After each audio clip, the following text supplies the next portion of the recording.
बिस्मिल्लाहिर्रहमानिर्रहीम। First year biology का chapter number 6 बेटे लेक्चर नंबर 1 के साथ स्टार्ट करते हैं। आज चैप्टर का नाम है जी बायो एनर्जेटिक्स। इंट्रोडक्शन करेंगे बेटे। बायो एनर्जेटिक्स क्या है हमारे पास। बायो एनर्जेटिक्स एक्चुअली हमारे पास दो साइंटिफिक वर्ड्स का जो है वो कह लो कि एक मजमुआ है। बायो मीन जैसे लाइफ और इनर्जेटिक्स मीन एनर्जी और कंजर्वेशन। अब लाइफ के अंदर एनर्जी की जो कंजर्वेशन है उसको हम लोग बायो एनर्जेटिक्स बोलते हैं। बायो एनर्जेटिक एक्चुअली अगर हम लोग इसको बात करना चाहें कि बायो एनर्जेटिक्स जो है वो किस तरीके से जो है वो ह्यूमन के लिए या प्लांट्स के लिए जो है वो किस तरीके से एनर्जी कन्वर्ट होती है इसके अंदर। तो एग्जांपल में सबसे पहले बेटे हम लोग प्लांट्स को देखते हैं कि प्लांट्स जो हैं फोटोसिंथेसिस करते हैं। फोटोसिंथेसिस का प्रोसेस होता है जिसमें कार्बन डाइऑक्साइड और पानी इस्तेमाल करते हुए पौधे सनलाइट और क्लोरोफिल की प्रेजेंस के अंदर ग्लूकोज और ऑक्सीजन को बना रहे होते हैं। अब देखें कि यहाँ पे कार्बन डाइऑक्साइड और वाटर के मिलने से ग्लूकोज और ऑक्सीजन जो है वो निकल रही है। अब ये एक केमिकल रिएक्शन हो रहा है जिसके अंदर लाइट एनर्जी को कन्वर्ट किया जा रहा है केमिकल एनर्जी के अंदर। अगर हम लोग इसमें देखें डिटेल तो ये जो हमारे पास बनने वाला कंपाउंड है जिसको हम लोग ग्लूकोज बोल रहे हैं, ये जो ग्लूकोज है एक्चुअली इस ग्लूकोज को ही आगे हम लोग इस्तेमाल करते हैं। ये रिस्पायरेशन के अंदर देखें तो फोटोसिंथेसिस में बनने वाली जो प्रोडक्ट है जैसे हमारे पास ग्लूकोज है या ऑक्सीजन है, इस ऑक्सीजन को हम लोग इनहेल कर लेते हैं और ये जो ग्लूकोज है इस ग्लूकोज को इस्तेमाल करते हैं रिस्पायरेशन के अंदर। लाइक जैसे देखें हम लोग जब सांस लेते हैं तो ऑक्सीजन अंदर लेके जाते हैं, तो उस ऑक्सीजन की प्रेजेंस में और इस ग्लूकोज को तोड़ा जाता है और इस ग्लूकोज से जब टूटता है आपकी बॉडी के अंदर तो कार्बन डाइऑक्साइड बनती है, वाटर के मॉलिक्यूल्स बनते हैं और 36 मॉलिक्यूल्स जो हैं वो एटीपी के प्रोड्यूस होते हैं। यहाँ पे दोबारा देखिएगा कि फोटोसिंथेसिस के अंदर बनने वाला जो ग्लूकोज है उस ग्लूकोज को फिर रिस्पायरेशन के अंदर हम इस्तेमाल कर रहे हैं। ऑक्सीजन जब सांस के जरिए अंदर जाती है तो वो कन्वर्ट हो जाती है एटीपीज के अंदर। अब एटीपी बेटे हमारे लिए क्या है, एक एनर्जी का बहुत बड़ा जरिया है। तो अगर देखें कि इस पूरे ओवरऑल प्रोसेस के अंदर एनर्जी कैसे कन्वर्ट हो रही है कि लाइट एनर्जी से केमिकल एनर्जी एक बॉडी में चली गई, प्लांट्स ने उस एनर्जी को इस्तेमाल किया ग्लूकोज को अपने कुछ पर्पस के लिए, जैसे उसने ग्लूकोज को कन्वर्ट किया स्टार्च के अंदर या जैसे उसने कन्वर्ट किया सेलुलोज के अंदर। तो बाकी बचने वाली जो एनर्जी है जैसे ग्लूकोज जो फ्रूट्स की शक्ल में, सीरियल्स की शक्ल में, अनाज की शक्ल में उन पौधों को हम खा लेते हैं, तो उसको उस ग्लूकोज से हम एनर्जी आगे हासिल कर रहे हैं। तो ये एनर्जी की कंजर्वेशन हो रही है यहाँ पे, जिससे एक्चुअली हम लोग बायो एनर्जेटिक्स कहते हैं। तो आई थिंक सो आपको इंट्रोडक्शन समझ लग गया होगा कि बायो एनर्जेटिक्स क्या है और उसके एग्जांपल्स में हम क्या बता सकते हैं। इसी तरीके से बेटे ओवरऑल किसी भी ऑर्गेनिजम्स के अंदर जितने भी केमिकल रिएक्शंस होते हैं उसे हम लोग मेटाबॉलिज्म बोलते हैं। All the chemical reactions taking place in human body are collectively called as metabolism. अब मेटाबॉलिज्म जो है उसको फर्दर डिवाइड किया जाता है दो कैटेगरीज के अंदर, एक कैटाबॉलिज्म के अंदर और एक एनाबॉलिज्म के अंदर।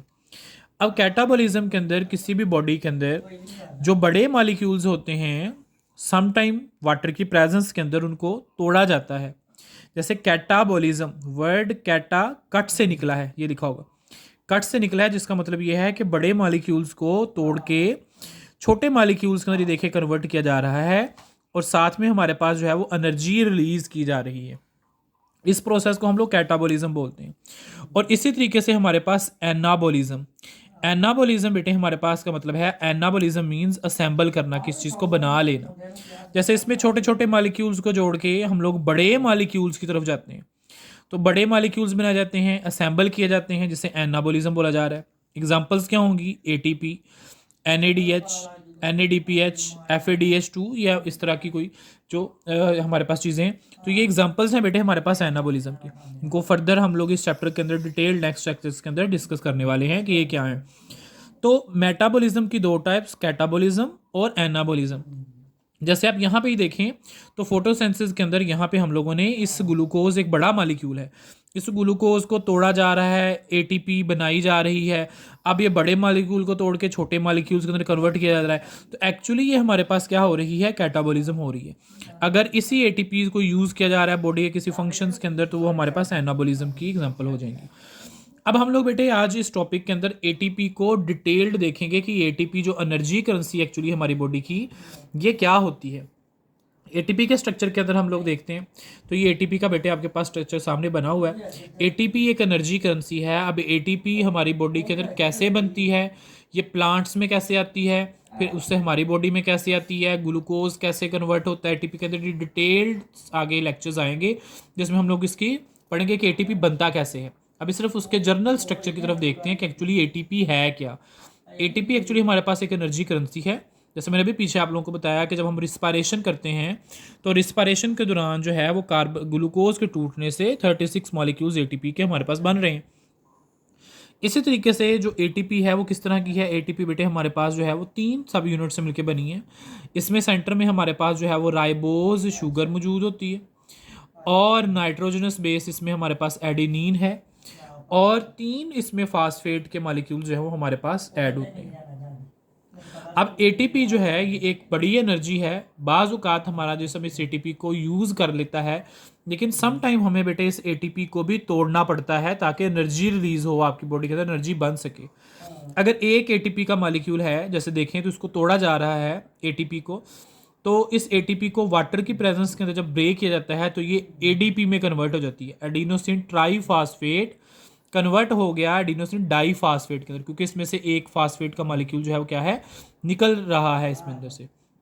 कितनी एनर्जी बेटे हमारे पास रिलीज हो रही है यहाँ पे 7.3 किलो कैलोरीज पर मोल के हिसाब से एनर्जी जो है वो रिलीज हो रही है यहाँ से।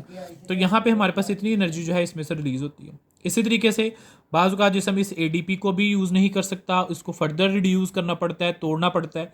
तो यहाँ पे एडीपी जो है वो फिर से हमारी बॉडी के अंदर वाटर की प्रेजेंस में टूटती है और वो कन्वर्ट होती है एएमपी के अंदर, एडिनोसिन मोनोफास्फेट में, और इसी तरीके से फास्फेट का मॉलिक्यूल रिलीज होता है और एनर्जी जो है वो इतनी निकलती है फिर से 7.3 किलो कैलोरीज पर मोल।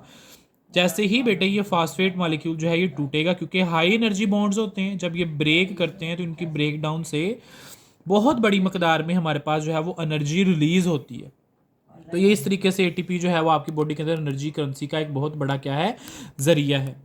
बेटे हम लोग कोई भी फूड खाते हैं, जैसे हम लोग जो है वो फूड की शक्ल में कार्बोहाइड्रेट्स ले रहे हैं। जैसे आपने सुबह नाश्ता किया, उस नाश्ते के अंदर आपने जो है वो अंडा खाया है या आप लोगों ने जो है वो रोटी खाई है, ब्रेड खाई है। ब्रेड जो है वो कार्बोहाइड्रेट्स की शक्ल में, तो बॉडी उस कार्बोहाइड्रेट जो है ग्लूकोज बनेगा, उससे एटीपी बनेगी। अल्टीमेटली बनना एटीपी नहीं है। इसी तरीके से लिपिड्स की शक्ल में अगर आपने कोई चीज़ खाई है बॉडी के अंदर, कोई घी वाली ऑयली चीज़ खाई है, तो वो भी एक्चुअली किस में कन्वर्ट होगी, एटीपी के अंदर।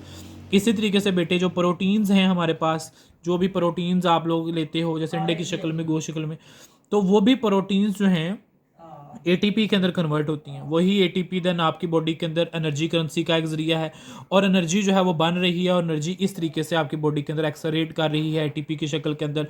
उस एनर्जी को हम यूज़ कर रहे हैं। जैसे मैंने यहाँ के बताया कि एटीपी एक बड़ा अगर यूनिट है, उसको कन्वर्ट किया जा रहा है एडीपी में, एएमपी में। इस तरीके से फास्फेट के मॉलिक्यूल रिलीज होते जाएंगे। अगर हम लोग इस एडिनोसिन मोनोफास्फेट के अंदर अपना इसका फास्फेट का मॉलिक्यूल्स बेटे ऐड करते जाएं, एक फास्फेट ऐड करते जाएं, तो एएमपी से एडीपी बनता है। एडीपी के अंदर आप लोग फास्फेट ऐड करो, एटीपी बनता है। अब एटीपी जो है वो इस तरीके से आपकी बॉडी के अंदर यूज़ हो रहा है और इस तरीके से बन रहा है। तो बायो एनर्जेटिक्स का टॉपिक जो आज बेटे हमने डिस्कस किया है लेक्चर नंबर 1 के अंदर, आई थिंक आप लोग को इसका इंट्रोडक्शन समझ लग गया होगा कि बायो एनर्जेटिक्स एक्चुअली क्या है। इसमें मेटाबॉलिज्म, कैटा एनाबॉलिज्म क्या है, ये डिफाइंस पेपर में पूछी जा सकती हैं। बायो एनर्जेटिक्स की डिफाइन पेपर में आएगी। एग्जांपल में आप लोग फोटोसिंथेसिस, रिस्पायरेशन को भी ऐड कर सकते हैं। एटीपी के स्ट्रक्चर के अंदर आपकी बुक के अंदर जो है वो इस तरीके से आप रीड करेंगे तो उसमें पूरी जो है आप लोगों को इन 2 बातों की जो मैंने स्ट्रक्चर बताया, उसमें जो आप लोगों को यहाँ पे कन्वर्जन्स बताई जो किस तरीके से टूट रहे हैं एटीपी, तो इसमें सारी जो है वो आप लोगों को डिटेल्ड जो है वो आपको मिल जाएगी बुक के अंदर। इससे से रिलेटेड बेटे जो आप लोगों ने असाइनमेंट करनी है वो क्या है, वो आपको मैं शेयर करता हूँ। आप लोग इसको देखें। ये एमसीक्यूज़ हैं, कुछ आपके सामने शेयर किए जा रहे हैं, आप लोग इनको करेंगे। The quantitative study of energy relationship in the biological system is, आप लोग एमसीक्यूज़ है जी बायोकेमिस्ट्री, ऑप्शन नंबर 2 है बायोटेक्नोलॉजी, ऑप्शन नंबर 3 है बायो एनर्जेटिक्स और ऑप्शन नंबर 3 है बायोफिजिक्स। तो आप लोग खुद बताएंगे इसमें करेक्ट ऑप्शन जो है वो आपके पास कौन सा है। एमसीक्यूज नंबर 2 में देखें, a kind of chemical link between anabolism and catabolism. Catabolism और एनाबॉलिज्म के अंदर कोई केमिकल लिंक है, वो कौन सा है। प्रोटीन है, ग्लूकोज है, एटीपी है, या इनमें से कोई नहीं है, नन ऑफ दीज है। तो अभी मैंने आपको इसमें से आई थिंक इसको अच्छे से डिटेल से समझाया है एनाबॉलिज्म और कैटाबॉलिज्म के दरमियान जो है वो लिंक किस चीज़ का है। Energy poor inorganic oxidise compound are reduce to energy rich carbohydrates like photosynthesis की एग्जांपल दे रहा है।